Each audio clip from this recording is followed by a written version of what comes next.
Hey everybody, I'm Zach. And I'm Sydney. And you're watching the Midnight Jamboree. So today we're going to go over a few of our favorite kids series from when we were growing up, strictly book series that we think should be turned into a TV adaptation. We're really fond of the new Lemony Snicket Series of Unfortunate Events series on Netflix. These are some of our favorite book series that we would love to see turned into an adaptation like that. Yeah, I mean, they obviously did a movie adaptation of a series of unfortunate events, but they never followed through with any more of the series after that. And Netflix has already promised us a season 2 and a season 3 to wrap up everything. So I think that's the perfect format. So like Sid said, we've got a few of ours that we really think would work pretty well in that adaptation. You want to go first? Sure. So one of my favorite book series when I was growing up was The Teacher from the Black Lagoon. There was a lot of other ones like The Gym Teacher from the Black Lagoon, The Cafeteria Lady. Oh, they it worked went at on. the school, they were from the Black Lagoon. The Bus Driver, and it's just all about this little kid who is just super paranoid and thinking that all of his teachers and everybody that works at the school are a monster that come from the Black Lagoon. I always loved them as a kid. I think that those would be a great thing to kind of add a little bit of a spooky little kid factor onto Netflix outside of just Goosebumps. Yeah, I mean, and everything was kind of great by the end of all these books. Like, he got over his fears of everything. And I think that'd be pretty good for kids to see, like, hey, new school, blah, blah, teachers, everything like that.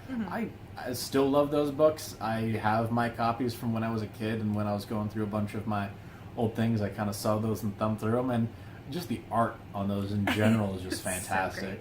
So I'd love to see an adaptation of that. My first pick is one that she apparently doesn't know, but it was Pee-wee Scouts. I don't really know where I came across these. They came out before I was born, so it was probably just a hand-me-down from one of my older sisters. But they were, in a Cub Scout, Brownie style troop, but it was a co-ed one, so there were male and female.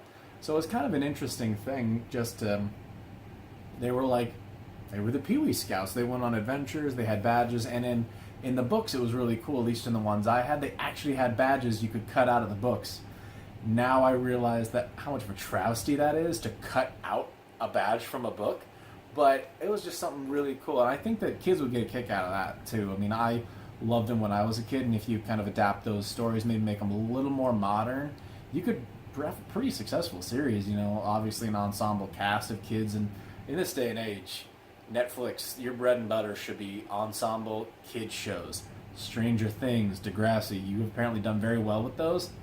Why not pick out another one? And on that same kind of track, we have The Bailey School Kids, or The Adventures of the Bailey School Kids. These were some of our all-time favorite books growing up. They're very much on the vein of Goosebumps, but a little bit more silly. Like Vampires Don't Wear Polka Dots.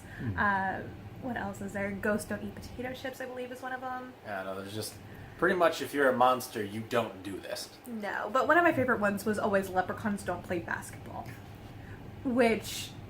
Luck of the Irish. Luck of the Irish is one of my favorite Disney Channel movies, do. so it was always really funny reading that one.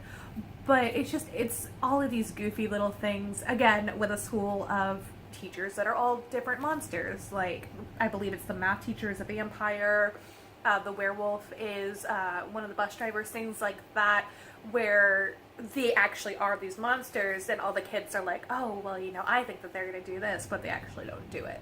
They ended up having another series that was like a junior series where they do the things, which is a little bit weird, but I definitely think that this is something that could be a continuous series. There's, I believe, 25 to 30 books where they could do, 30 episodes and have each one as a different book, but... And obviously there's no saying to stop it at that. I mean, No. one of the best things that you can kind of do for a book series, is adapt and, be faithful to the source material, but you can also expand upon that. I mean, thankfully that hasn't really happened with anything like Harry Potter or anything like that just yet, to the point where, Netflix is like, oh yeah, we're going to do a Harry Potter series with all these characters.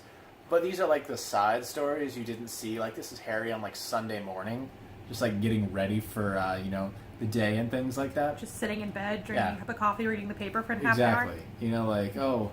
This the later on things, Harry, when his kids have gone to school and he and Jenny are just sitting at home. He's like, did you read the paper today? Oh, there's a lot of really good things going on in the Muggle world. It's just I'm glad that doesn't exist. But, for little kid stuff like that, for the Bailey School Kids, you could have more things. You could have vampires don't rent tuxedos. You could have leprechauns don't DJ. Just things like that. More modern things. The Invisible Man doesn't Instagram. I don't know. I could go on. That would be interesting. I would watch that episode. He'd be like hanging out with my friends, and they're just clothes. That'd be awesome. Hashtag selfie or invisible selfie. Yeah. Hashtag invisible selfie. Yeah, I'd be down for that. So make that one happen, Netflix. Another thing that I was very fond of that I felt should have been continued was Cirque du Freak. Now, we did get one adaptation of that from Universal several years ago, but it's about 8 years old at this point, and obviously, they never decided to continue that series. I thought that was a really good movie. But it didn't really... It was kind of a mash of the first 3 movies, kind of like they did with the Lemony Snicket series, Unfortunate Events. It was kind of a mash of the first 3 or 4 movies, or 3 or 4 books, rather, into one movie, and then they just kind of stopped it. And there were so many great things that they missed out of the books. There were so many great things that they could have added from the later books, and I totally agree with this one. I feel like it's something that if they did it in like a mini-series style format like they're doing with Series Unfortunate Events, it'd be so much better. They'd be able to get a lot more of the timeline of everything in there, get a lot more of the storyline in there, and make it make sense a lot more. Like I said, I really liked the movie. I thought it was good. I had read the first book, nothing past that, so I went into it really fresh, but just that general notion, it was really good. And obviously, John C. Reilly, I know this sounds dumb, but that's probably one of the best performances of his career outside of, when he's seriously acting. I couldn't get enough. And if they do make a new series, he's got to be in it. Bring back John C. Reilly, because he was an incredible force in that movie. I don't think he would say no. Alrighty, so our final one is one that is absolutely near and dear to both of our hearts. It's one that my little sister still reads to this day, and that is the Magic Treehouse series. So I know Lionsgate actually has the rights to this book series, and last year that was a little bit of news that came out saying that they were going to adapt this into a movie franchise. I think that's a stupid idea. I really do. I mean, the whole purpose of these books is that they're based on one sole adventure. And for a kid's chapter book, you're going to have to be doing a lot of work to adapt it into a full-length movie. Because what worked about Goosebumps was, it was about Goosebumps. It wasn't a Goosebumps movie in the way that they adapted just one specific story. They made it a world.